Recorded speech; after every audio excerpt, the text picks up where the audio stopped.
हाँ, तो ये है वो प्रश्न जो कि मैट्रिक्स और डिटरमिनेंट में कंफ्यूज कर देता है। मैट्रिक्स में इसके नियम अलग हैं, डिटरमिनेंट में इसके नियम अलग हैं और ये प्रायः ऑब्जेक्टिव में पूछा जाता है। तो चलो आज 1 नंबर पक्का दिलाया तुमको। 1 नंबर कैसे आएगा देख लेना।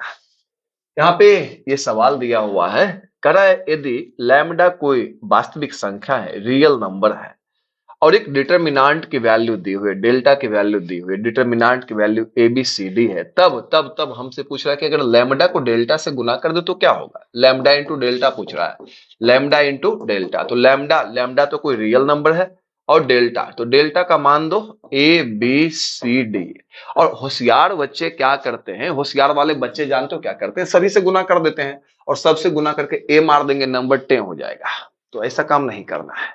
अगर आप मैट्रिक्स में गुना कर रहे हो तो सबसे गुना होगा। क्या लिखा हुआ था थंबनेल पे कि मैट्रिक्स डिटरमिनेंट में कंफ्यूज करने वाला क्वेश्चन। आप मैट्रिक्स का नियम यहाँ पे लगा दोगे, गलती हो जाएगी। सो अकबकाकर नहीं। अगर डिटरमिनेंट है, डेल्टा डिटरमिनेंट के लिए प्रयोग होता है, ये चिन्ह डिटरमिनेंट का है, तो डिटरमिनेंट में जब भी गुना करोगे तो या तो किसी रो में गुना हो जाएगा या किसी कॉलम में गुना हो जाएगा। मतलब चारों में गुना होने का तो सवाल ही नहीं उठता। तो यहाँ पे आपका ये तो पहला गलत हो गया, हालांकि पहला ही मारते लेकिन अब पहला नहीं होगा। दूसरा दूसरा भी गलत हो गया क्योंकि या तो किसी रो में गुना हो जाए या किसी कॉलम में गुना हो जाए। तो ये तो देखो एक ही में गुना हुआ ना, तो ये भी गलत हो गया। तीसरा मैं देख रहा हूं, तीसरा सही लग रहा, पहले कॉलम में गुना कर दिया है, पहले कॉलम में गुना किया है। तो लैम्डा A लैम्डा C और B और D। बच्चों एक बात बताता हूं, तीसरा सही है।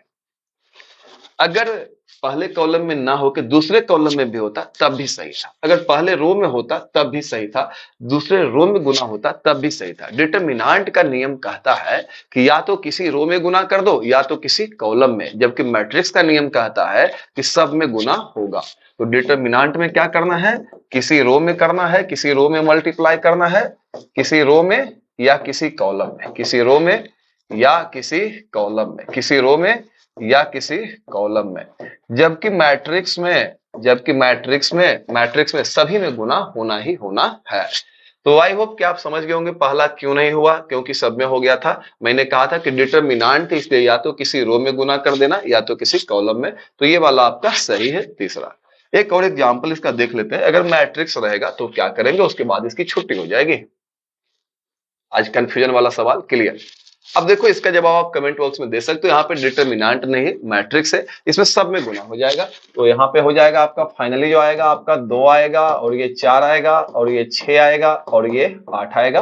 तो ये नहीं, मिला लो, मिला लिया, ये भी नहीं यार, ये भी नहीं, और चौथा आपका सही है। ये सवाल 22 में आया था और पीछे वाला जो सवाल था 18 में आया था। कहा जाता है 18 का सवाल टफ था, टफ नहीं था, कंफ्यूजन क्रिएट कर रहा था। बच्चों आई होप कि आपको ये अच्छे से ये सेशन समझ में आया होगा।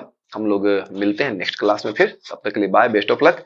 आप अच्छा करें, अच्छा अच्छा हो आपके साथ और आप एग्जाम में ज्यादा से ज्यादा नंबर प्राप्त करें। Bye bye.